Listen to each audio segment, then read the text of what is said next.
That the comment that the parties are in self-preservation mode rather than looking after the country. And I would argue there's an element of that, not being too political, because you know me, I've tried very hard not to be, but I think there's more of that on the Labour side than the Tory side, in all honesty. The Prime Minister is working unbelievably. You see how tired she looks. I mean, this is a woman who is working round the clock. So for her, it is absolutely about putting the country right. She's like a machine. You can literally throw anything at her, ping, ping, and she gets up and she carries on. That is the greatest public servant you will ever see in your life. So I disagree with that point, but the party as a whole, the way the whips operate, sort of battening down the hatches, I agree with that. That is party first, and that I will never be subservient to that. The country comes first every time. So no more frogs, please. Nice animals. I like cats. There's a gentleman here with the glasses on, and then I'll go to the chap there. Actually, you've been really patient on the end there, the gentleman with the brownie jacket. Martin Everett from Boxworth. Doesn't this ultimately come down to a question of honesty in politics? There was precious little honesty during the referendum campaign. We were told that German car manufacturers would be queuing up. We were told that making a trade deal with the EU would be the easiest thing in history. All of it nonsense. You can dance around on the head of a pin till you're blue in the face, sorry, mixing my metaphors, over trying to get a deal which won't harm the economy. But you said yourself in your opening words that even the softest of soft Brexits would harm the economy. Shall we be just honest, and can we not get the Prime Minister to be honest and say there is no such thing as a Brexit that will not harm the economy, and the honest thing to say is it cannot be done, we must remain in the EU on our present term.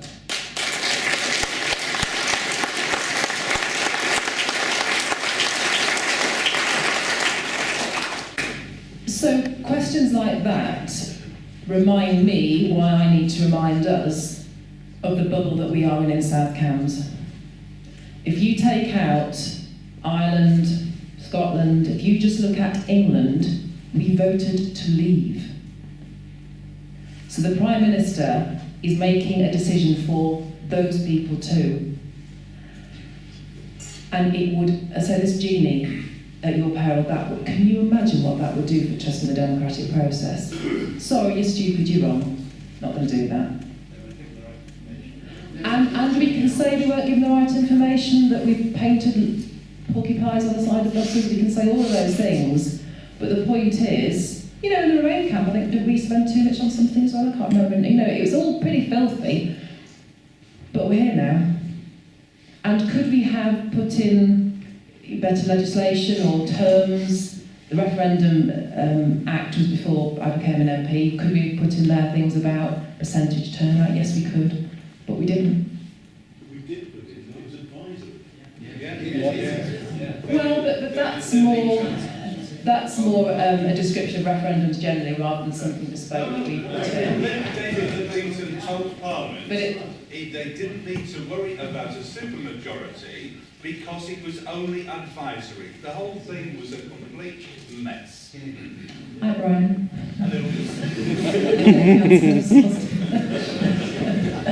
It was saved Kevin Coffey's life, just by the way, I don't know if you know that. You're right. But I think, we don't have a constitution in this country, as you know. We exist on practice, and it's built up over convention, over time. We have come too far down that road now, just to say, sod you. We really have. So politicians have done a dreadful job in all sides in this. So our only hope of restoring where the country is, the mess it's in, the arguments across the dinner tables, is if we manage professionally, don't laugh, our way out of this. And that means that when the facts come along the road and we know where we are, economically, what's it going to do to the country, deal or no deal, that is when Parliament has its role and says, forget it, not good enough, let's go back to the people. And that moment may come, but just to absolutely Forget it, we can't do that, we just can't. There'll be anarchy on the streets, can you imagine? We are not a banana republic, this is Great Britain, and we are respect for the democratic process, and I think the damage that would do would be, I sympathise with why, but I think the damage would be just untold. It isn't a question of saying sod you. It's a question of saying, we took your advice, we tried, we have done all that we can, it isn't possible. That's a different matter entirely. And that may well be the conclusion that we will all be sitting there on the benches in the House of Commons we are presented with ahead of the meaningful vote. And that's the point, that's when we vote it down. But in all of this, and because we don't have a written constitution, it's the constant jostle, isn't it, between the democratic process, the voters, Parliament, the House of Lords, the executive, the government, and it's all of us jostling through and finding out what our role is in each of that. But I think it has to be Parliament that makes that decision, not the Prime Minister. And it may happen, I hope not, I really hope we can carve some good deal out of this, but that's when Parliament steps in. And it's a gentleman on the end there. Hi, Luis Navarro from Orpington. I'll use an analogy of the genie in the bottle. I own a business that employs 48 people, what you would consider low-skilled people. 44 of them are Europeans. This is a thriving economy. I think that's underestimating that it's not only high-skilled people that we need in this area to make the economy function. Based on systems of immigration, the record is not good.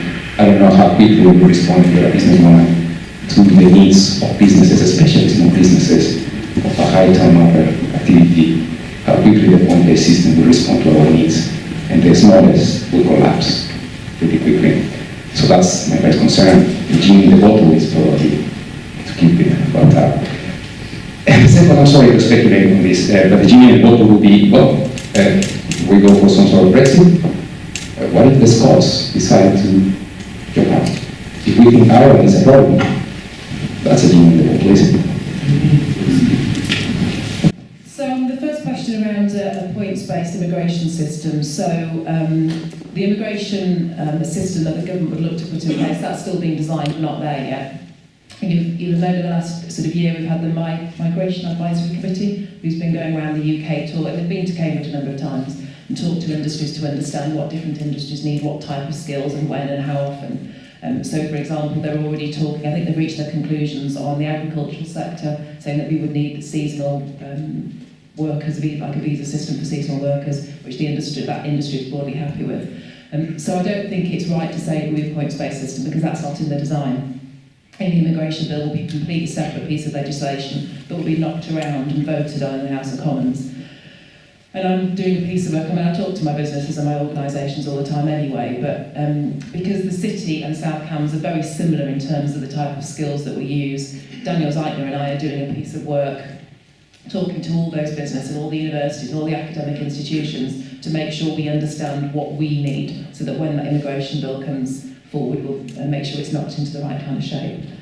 The second question, back on the genie, was about Scotland potentially separating, and that is one of the strong arguments, again, for how dangerous it is to unleash that genie, because and that's why Ruth Davidson has, and David Mundell, who's a Scottish Secretary of State, have very clearly said we couldn't support it, because, well, if a second referendum's okay for the UK, then Nicola Sturgeon can say, well, I'd like another one in Scotland too, please. Which that takes us back to the beginning, and all these things that the ERG are going to have to think about when they're voting. If there is some kind of checkers type deal, the risk of trashing into no deal territory risks triggering a people's vote, risks unleashing a genie in Scotland like that. So these are all the factors that all MPs are going to have to think about, assuming a deal does come when we get to vote on it. Because you're right, that's another dynamic that then could be triggered as a consequence. But the majority of Scots don't want to leave. I think that's, well, certainly last time I was asking they didn't. The gentleman right behind you's had his hand up for a little while, and then let's take the lady in the middle there. Get the microphone to her. Thank you, Michael Kilpatrick from Whittlesford. Heaven forbid whether the people be allowed to overrule the will of the people. Wouldn't that be awful? We've had quite a few comments about the state of the British Constitution. Wouldn't it be nice if our parliamentarians actually acted as if we did have a written constitution to make the point and perhaps say, lies all round, law breaking. You can't just say we are where we are, it was wrong. And of course this all goes back down to what you actually ask in the question if you do it again, which goes back to what the gentleman here said a little while ago.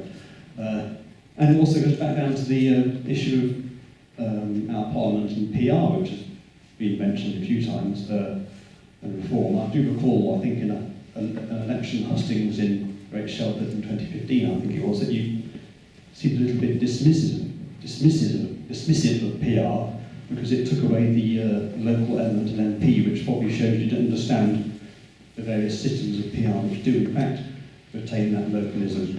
But that's a good link to the question on the referendum itself, because in New Zealand, they had a referendum on changing their electoral system, and it was a two-part referendum, because actually, perhaps they're a little bit more intelligent than we are. They asked the question, do you want to keep first past the post or change the system? And the second part of the question was, here are several options for a new system. Is that question what you'd like me to answer? Why can't we, or you, parliamentarians, actually display as many grey cells as the New Zealanders appear to have done, and actually got the question right? We had an incomplete question, which was a complete shambles, but you refused to admit that, and you seem to be saying the only the possible last resort for you to have a people's vote, as though somehow the will of the people cannot be allowed to overrule the will of the people. Okay, maybe we don't have many grey cells over here, I don't know. Come join me. Because we only change democracy if people get stuck in and do it themselves. I've learned that it's not somebody else's job, it's your job. I feel like I'm repeating myself a little bit. The good, the bad, the ugly of the referendum campaign and the way the vote was constructed and all the rest of it, that time has passed, and we need to professionally manage our way forward out of that. So I'm not dismissing a second referendum, but I'm saying approach it with real concerns and eyes wide open as to the risks associated with it. And I think we have to work really hard to avoid it at all costs, but accept that it might be an inevitable conclusion if we can't reach, if Parliament can't manage its way out of this. But I just don't think we can take it lightly. Just take a trip somewhere else other than Cambridgeshire, or even northern Cambridgeshire, actually, very different voting intentions to ours. We constantly need to remind ourselves that we are in an amazing bubble around here, but the rest of the country does not feel as we do. It was the lady here in the middle. Liz Morfoot from Swati. I applaud much of what has been said. I'm a Remainer. I was at the People's Vote March, and I don't think, personally, this is not my question, I'm just setting out where I stand. I don't think, personally, we should have to abide by an advisory vote, which was started by David Cameron simply to quell the maverick element of his party at that time.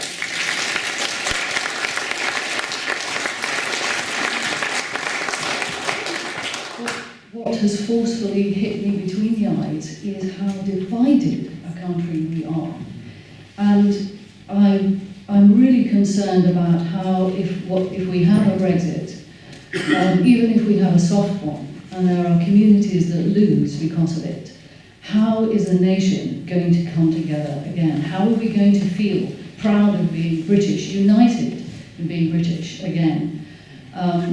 If in 20 years' time people are resentful because their children can't use the Erasmus programme, that wonderful programme where students can go abroad into Europe and have their perspectives changed, where northern communities, I live in Cambridgeshire now, but my roots are in the north of England, where northern communities have lost their manufacturing industries and are going to get poorer, because I guess when they voted they didn't realise how much EU money supported the regeneration that they voted.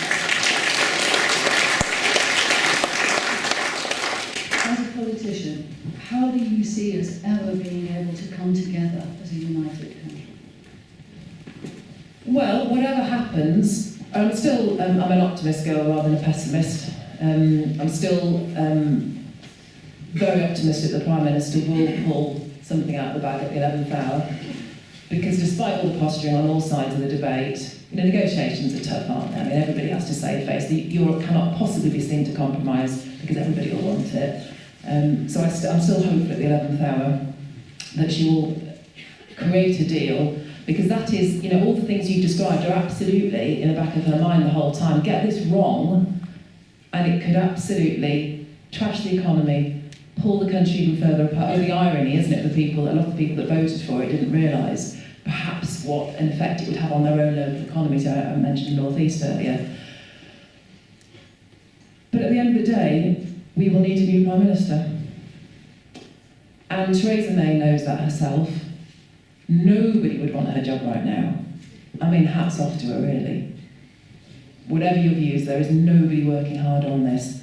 And it's one hell of a poison chalice that she has taken it. She will take us through to that point, whatever that point may be, and then we will need a new Prime Minister, regardless of whether it's a good or a bad deal or whatever happens next, because we will need that lift. And who knows, maybe to the couple of questions over there, that's when this new party emerges. Because we will need change, and we will need revolutionary change. But you know, all this stuff's going to be in politics textbooks, isn't it, in 10 years' time, what happened? But I'm optimistic, and my job, my colleagues' job, all 650 of our jobs, to absolutely talk at the country and make damn sure we make a success of this by hook or by crook. But it's hard.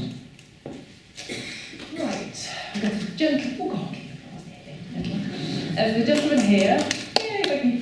And then I'm trying to find somebody who's been. So I haven't seen your hand up if it's been at Mark. Apologies. And we'll go to Mark next. David Simmons from Abington. Firstly, I want to thank you for your independence and your resilience and your courage. And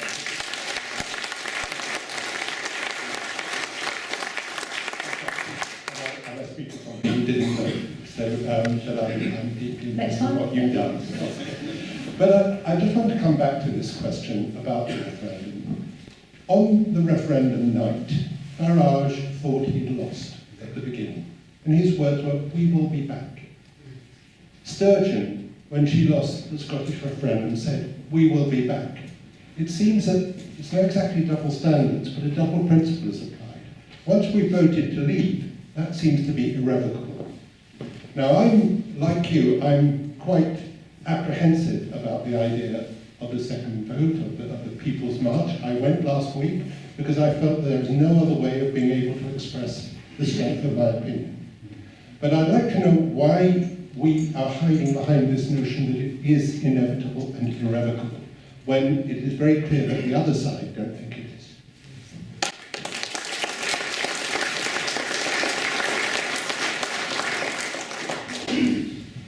I mean, I talk to colleagues on all sides of the House all the time, and with the exception of very few who have exceptionally strong views one way or the other, we all do hold this democracy thing as a really precious thing, and we are acutely aware. I mean, politicians have had a rough old time of it, haven't they? I mean, deservedly so, expenses and all the rest of it. And we know that there are very few who are disrespectful and demeaning of the population and feel that they're somehow gifted and lauded and all the rest of it to make decisions on their behalf. Most are very, very acutely aware of the preciousness of democracy, and we have to play by the rules. They didn't in the referendum. Don't care. Don't care. I don't care. We play by the rules now, because we're in government and we play it properly, because we're British, and if we don't, it's a slippery slope, which is why depressing and hard and emotional and worrying though it all is this. And anybody who's asked me about Brexit in the last 2 years, what have I said to you? It's going to be like the bumpiest, most turbulent plane ride you've ever been on in your life. Strap in, and we will come out the other side. Oh, Michael goes with a lot of things. Michael says an awful lot of things. But we have to do this the right way. Because if we have any hope of healing those rifts, we have to be seen to be the bigger people here and doing it properly. And I know for a lot of people you'd like to throw it out the window now and say, this is madness, let's just stop. But we have to do it properly. And there is a flipping bumpy process to go through to do that. And I don't know what the outcome will be, but we have to play by the rules. I feel really strongly about that.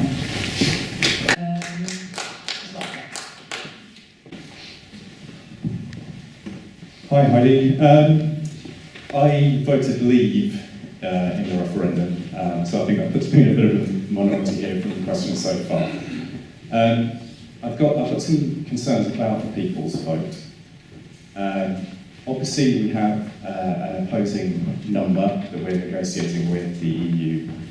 And if you tell them that at the completion of the negotiation, they're going to ask the people again to choose between Remain and the deal, then doesn't that mean they're going to give us a bad deal? So how do you make it a resolution from that perspective? I think if the people's vote idea had been in the wash of possible outcomes a year ago, 18 months ago, absolutely. I would have said there's nothing like giving all your poker card hands before you've even started the game. But A, it's so late in the day that this is now becoming something that people are talking about.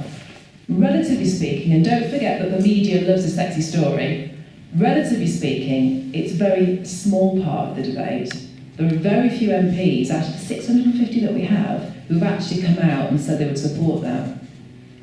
Any of the people negotiating, any of the countries have their own parliaments, and they know what it's like. They've got a few gobby MPs, most of them do what they're told, behave themselves. So I don't think it's very, for those that, because we are, the fact that we're all in this room means that we've got a really strong opinion one way or the other, so we are really engaged in the process, and we're listening to all the press, and we're on Twitter, and we're hearing what everybody's saying. But actually, in the big mix of the debate, it's a very small voice, and it's very late in the day, because it's a backstop. So I don't actually think, had it been earlier, I would have agreed with you, but where we are now, I don't think it's influencing it at all. I really don't, because the Prime Minister's so far down the negotiations, 95% already battened down. And she's been clear from the beginning, nothing's agreed till everything's agreed. So I honestly, genuinely don't think it's influencing it at all. Right, two more. Let's get to Brian's in the back row, and let's take on the end of that row there. Morning. Thank you for being here. It's appreciated, I think, by everybody. You know, you were talking about Theresa May working hard, but she's not being effective. You know, we inherited inherited Cameron's folly, didn't we? And then he did what he did when interviewed. He finished and turned his back, went back into Downing Street and left us to his mess. If after the referendum was such a close vote, we'd had a Norway-style deal, you know, we could have avoided all of this, because most of us here would have accepted that that was a narrow result and that would have been a reasonable compromise. Instead of which, we got the nonsense of this Brexit means Brexit, which has still not come to pass, because we can't define a Brexit that will work. Instead, Theresa May puts red lines that create a paradox in Northern Ireland. What possible way could the EU deal with that? They're accused of being intransigent. Well, of course, they've got their principles to uphold, and they're actually trying really hard to come to some compromise over the deal that they're trying to broker with us. So, where is Theresa May going with this? She may be working hard, but she's not being effective.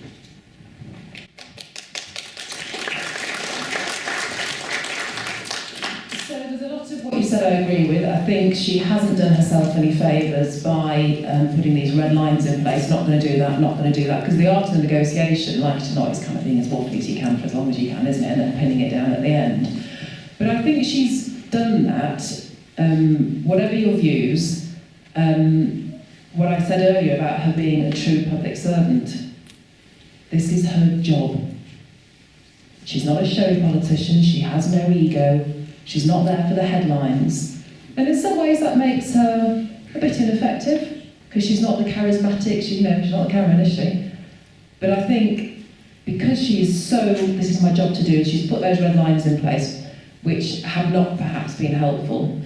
You're right, the Norway deal, had that come out early doors, and it may still come. You know, I've talked about it, the EEA option that's picking up momentum again, and we were trying to push it about a year ago, and there was just no uptake as well. And also don't forget the other big dynamic in all this is the Labour Party. We've spoken an awful lot about my party, whether it's good, bad or indifferent, but the Labour Party have got a massive role in all of this as well. And we tried really hard, our little gang, People's Fund Julia, to work with the Labour Party to get them to grasp the Norway model, and they just weren't had instructions from the front bench not having it. Do I think that's mellowing now? Might there still be opportunity for it? Have we spoken about it in the House of Commons till we're blue in the face? We talked about the light frack that we might all want to jump on. It's not perfect, but it fits the 52-48. So I think it's still possible. But you know, there's good and bad in everything and everyone. And what I've learned being an MP, none of them are perfect actually. And they're just people. And some of them have better or worse skills at different things. But I don't know anybody else who would have wanted to do the job, to be quite honest. And she stuck her hand up. And for that, I'm respectful at least. But yeah, Norway might. Would you still go for Norway now? Alright, there you go, Norway. Actually, let's have a little hands up. Can we do that? I'd be interested. So an EEA EFTA type deal, which is essentially single market, but with some powers over free movement of people if we need to, and cobble on an EFTA type, customs union type model. Who would support that? We pay them a lot of money without having any say. You do have, well, I've just, maybe that's a question to give me 2 seconds and let's explore it, but I'd just be interested in a straw poll right here and now. Hands up if you would, as opposed to nothing. Sorry, that's an excellent point actually to make, as opposed to staying, you're right, to qualify it. So a Norway European model as opposed to no deal, just give me a hands up who would support that. I'm just interested for my own kind of, so that's less, is that about? I'd say that's probably about 48%. I didn't phrase the question properly. So that again, sorry.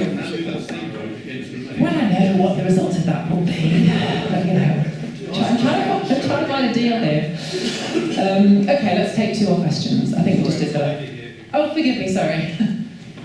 Because people could, they went and they married people from various countries in the EU. My son did, he's married someone with a Spanish passport. My daughter did, she's married someone with a French passport. And they're both living in different parts of the world at the moment. What is the situation? And I think they are just typical of very many other families.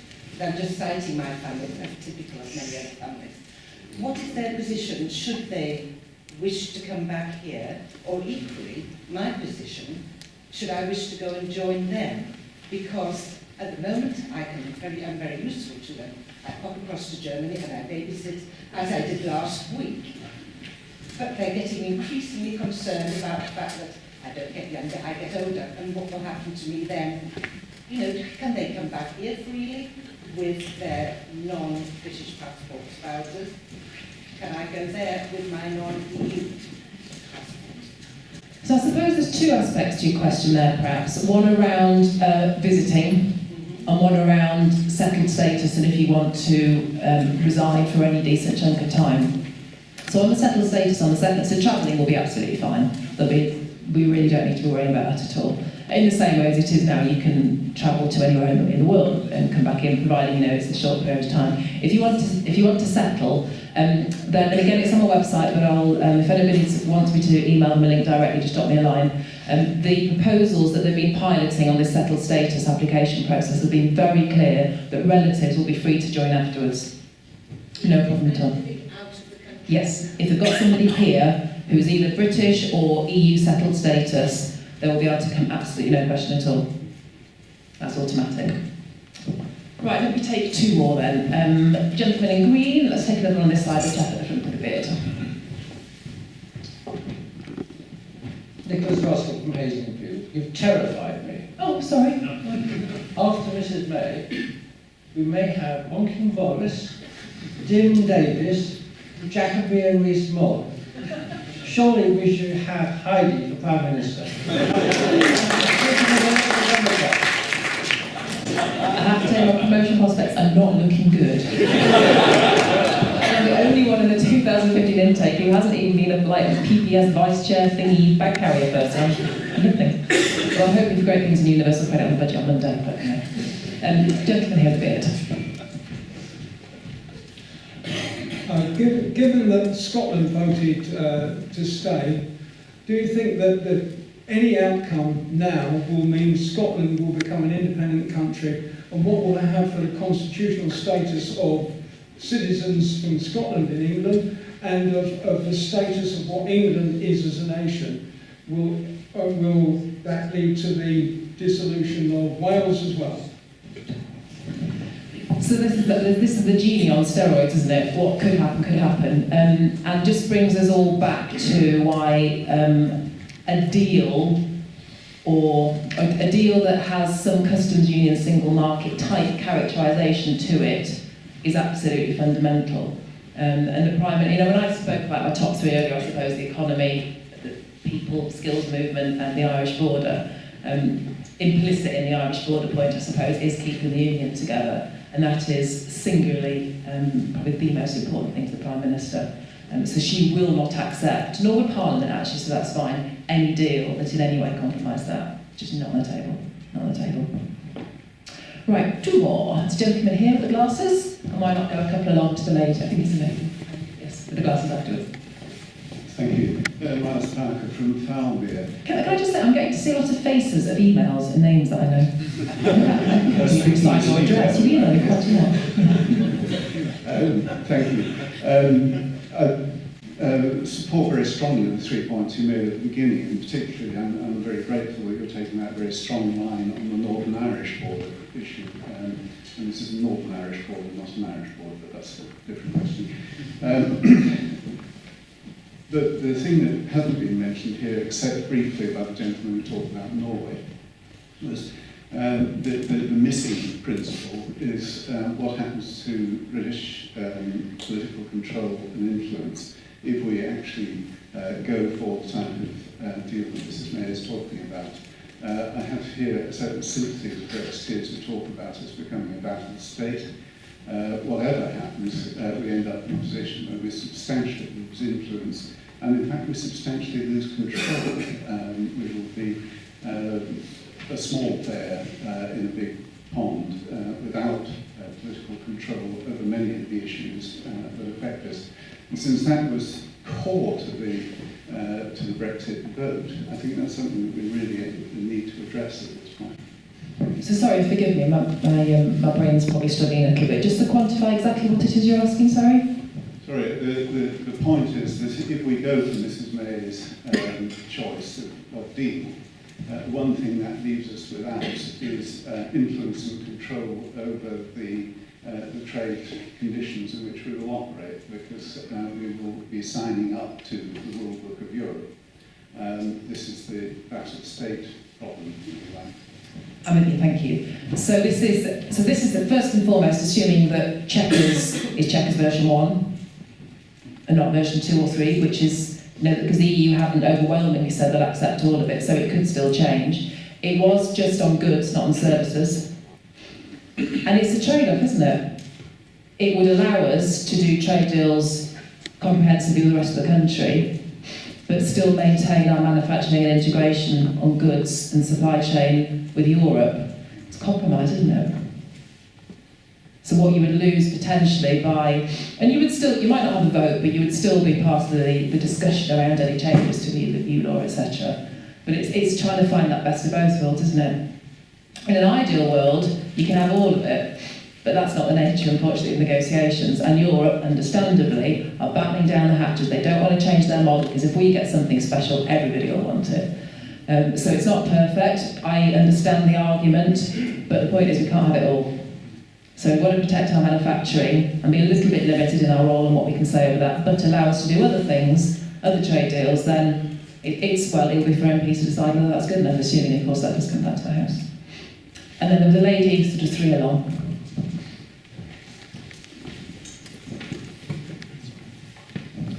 Hello, I'm Rosalind Parnell from Papworth. I just would like to ask a couple of questions on what's already been touched on.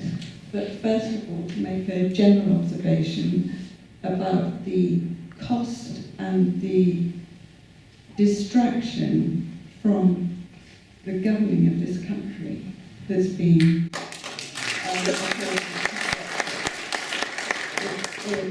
there are so many important national issues, and I feel that they're not being taken care of. My first supplementary question is about the Irish problem. You mentioned that Theresa May has made it perfectly clear that is the Conservative and Unionist Party.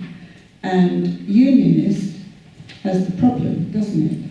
Because they don't want anything that smacks of keeping them as on a different status, i.e. there was no border. And I really cannot see how Theresa May can negotiate something that would compromise at very best the Good Friday Agreement, which is an internationally binding treaty. And the other thing I wanted to ask is about people coming in with skills. Theresa May has said that there will be no preference given to EU citizens. They will all be on par with people from the rest of the world. In this community here, that may not have such a drastic effect, but I'm sure that there are, as there are now, people not wanting to take up research positions and various other things because of the uncertainty. So how should Europeans feel, and businesses here, that the Europeans will not be at the top of the pecking order? Thank you. Okay, so I'll try and remember. I'll start with that one first so I don't forget it. So the issue about suggestions that our new immigration policy will not give preferential treatment to EU citizens over those that come from the rest of the world. So two parts, I suppose, and don't shout at me until I get to the second bit. Why not? I have as many scientific and academic and business organisations who struggle to get that really bright computer programmer from India. And that flipping visa system is really hard. And it costs us money. We have to employ a visa immigration solicitor the whole time. So actually, why wouldn't we want to bring in talent from around the world that is more difficult than it is now? Because, we are global around here. Our brains and our PhDs and our inventions are global. Not European. We pitch on the biggest stage there is. But what I would say, a bit like the integrated supply chains in the northeast in manufacturing, we have become very reliant, particularly on science research, that collaboration with Europe, and we have the best brains between us, and a lot of what we see in Cambridge comes out of European collaboration. So I think providing, and this again will be an immigration bill that will have to get through the House of Commons, and that's why Danny and I are doing this early work to identify what we actually need. It will get battered around, and it won't, like all bills, it won't come out of Parliament the way it went in. Providing we build a sensible, swift, smart immigration system, because let's face it, the Windrush thing has taught us that it's not exactly brilliant, is it, at the moment, so it's probably time that it had an airball anyway, then it won't matter actually where you come from, but the skills we need, whether they're the brightest, whether they're the PhD people, whether they're the people that we need in our care sector to work on our land, we will have quick and fast access to all of them. And that actually could be a better outcome even than that which we have with Europe now, but we have to be really firm and make sure we get that. There was a middle question, I've forgotten that, what was that, sorry? That I think in some ways, and not wishing to be flippant about it at all, because it is the most serious of all the conundrums from Brexit, Prime Minister ain't compromising on that, and nor is Parliament. So whatever the deal is, it has to respect that, full stop. And that keeps telling me that we're going to end up in some kind of deal, single market customs unit, it's going to have to be. Red lines weren't helpful to rule that out, but we are going to have to, because that is the only way to fix it, and nobody has come up with any other option of how to deal with that.